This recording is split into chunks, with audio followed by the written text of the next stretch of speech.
괴물 미사일인 현무5의 등장에 전 세계가 여전히 충격에 빠진 가운데 한국이 다시 한번 전 세계를 깜짝 놀라게 할 괴물을 준비하고 있다는 소식이 전해지며 국제 군사부대의 긴장감이 고조되고 있습니다. 얼마 전 인천공항에는 정체를 알 수 없는 한 인물이 조용히 모습을 드러내며 그 즉시 주변국들의 혼란을 불러일으켰는데요.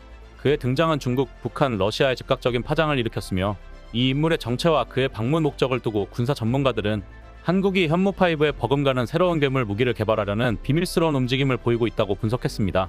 또한 그들은 이 괴물이 등장하면 동북아시아의 군사 균형을 송두리째 뒤바꿀 수 있다는 우려를 표하고 있는데요. 도대체 이 인물은 누구이며 한국이 개발하려는 무기는 무엇인지 알아보았습니다. 영상 시청 전 구독, 좋아요는 큰 힘이 됩니다. 한반도에서 전쟁이 발발할 가능성이 1950년 한국 전쟁 이후 가장 높아졌다는 충격적인 분석이 제기되었습니다. 외교 전문지 포린폴리시는 지난 7일 미국의 싱크탱크인 스팀슨 센터의 선임연구원 로버트 매닝의 기고문을 통해 이같이 전했습니다. 지금 당장 한반도에서 전쟁이 발발할 가능성은 낮지만 북한이 향후 6개월에서 18개월 사이에 극적인 행동을 감행할 가능성은 매우 높다. 특히 북한의 김정은 위원장은 북한의 군사력이 한국을 압도하고 북한의 핵이 미국의 개입을 억제할 것이라고 확신한다면 더 공격적이고 도발적인 자세를 취할 것이라고 보고했습니다. 이러한 분석은 미국 국가정보위원회의 지난해 보고서를 기반으로 하고 있는데요. 이어 한국인 전문가들과 NIC의 기존 분석을 취합해 두 개의 전쟁 시나리오를 구체적으로 제시했습니다.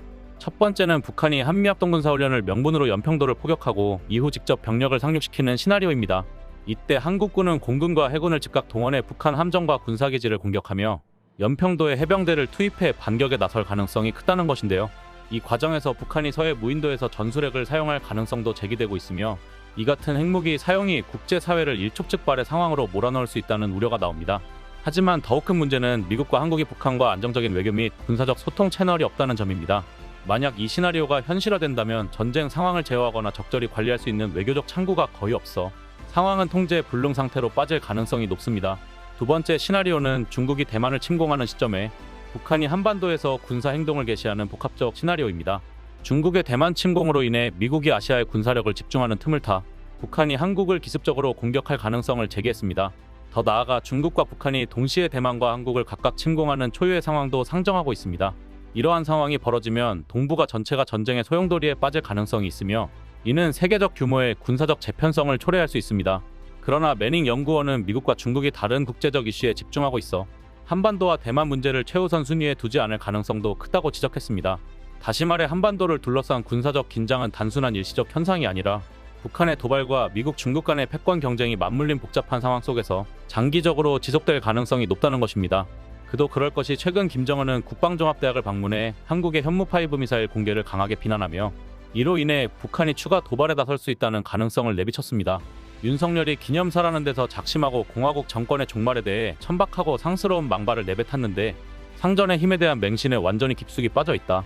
적들이 우리 국가를 반대하는 무력 사용을 기도한다면 공화국 무력은 모든 공격력을 주저없이 사용할 것이며 여기에는 핵무기 사용이 배제되지 않는다라고 비난했습니다.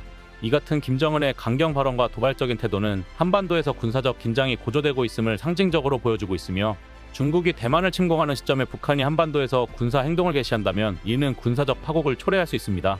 그렇기에 한국은 현무5와 같은 강력한 파괴력을 지닌 괴물 미사일 개발로 그들의 도발을 잠재우려는 의지를 분명히 하고 있는 것인데요. 충격적인 건 한국이 다시 한번 전 세계를 깜짝 놀라게 할 괴물을 준비하고 있다는 소식이 전해졌다는 것입니다.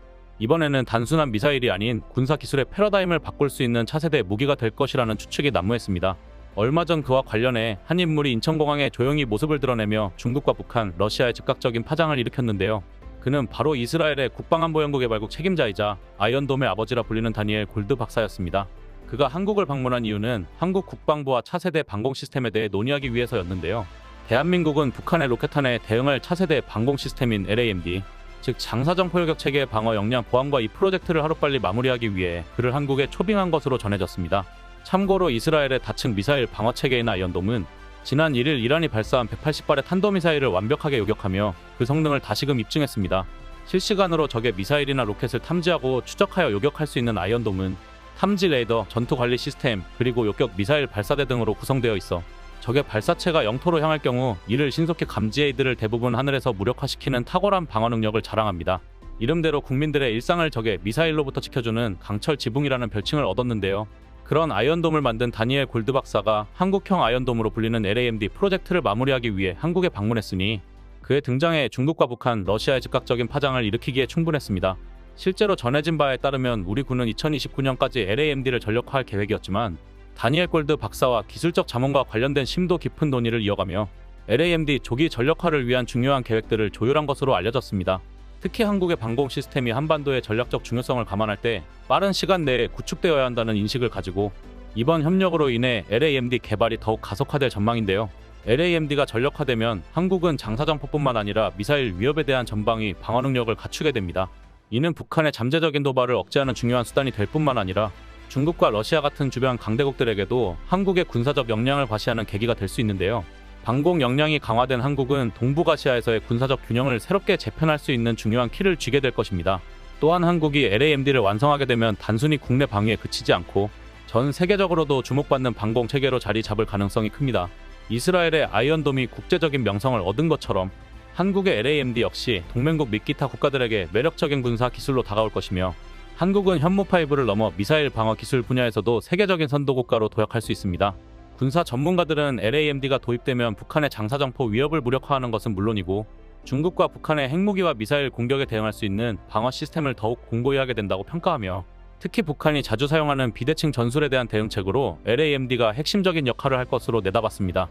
그러나 더욱 충격적인 사실은 다니엘 골드 박사의 한국 방문 목적이 단순히 아이언돔 기술 협력에 그치지 않았다는 것입니다.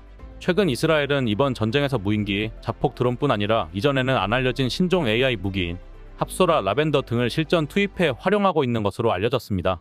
지난 7월 31일 이란을 방문한 하마스 정치 지도자 이스마일 하니에를 이스라엘이 암살할 때 사용된 것도 AI 원격 폭탄인 것으로 전해졌는데요. 하니에가 숙소에 들어가는 순간 그를 정확히 겨냥한 폭발물이 터졌는데 그것이 하니에의 안면을 식별 조준해 발사되는 첨단 AI 장비의 공격이었다는 것입니다. 사람을 써서 암살할 경우 암살 현장에 침투하기도 어렵고 침투하더라도 언제 목표물이 올지 마냥 기다리기도 힘든 데다 무엇보다 암살을 시도한 직후 생존해서 빠져나오기가 현실적으로 불가능한데요. AI 원격 공격 무기는 이런 단점을 다 극복할 수 있어 이스라엘이 기술력을 총동원해 개발한 것입니다. 다니엘 골드 박사의 한국 방문이 단순히 아이언돔의 방공 시스템 기술 협력에 그치지 않고 이스라엘의 최첨단 AI 기반 무기 기술까지 협력할 가능성이 제기되자 북한과 중국은 더욱 긴장할 수밖에 없는 상황입니다.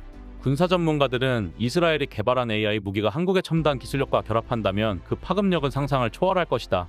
북한과 중국은 이러한 기술이 그들의 핵심 인프라나 군사 목표를 직접적으로 위협할 수 있다는 점에서 심각한 위기감을 느끼게 될 것이며 특히 북한의 지도부와 김정은은 이 기술이 자신들을 정밀하게 겨냥할 수 있다는 두려움에서 벗어날 수 없을 것이다라고 설명했습니다.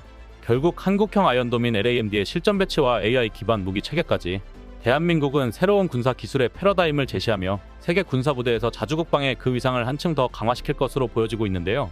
앞으로 대한민국이 펼쳐나갈 군사기술 혁신의 위대한 여정에 자부심을 느끼며 오늘 영상 마치겠습니다. 이상 블랙튜브였습니다. 시청해주셔서 감사합니다.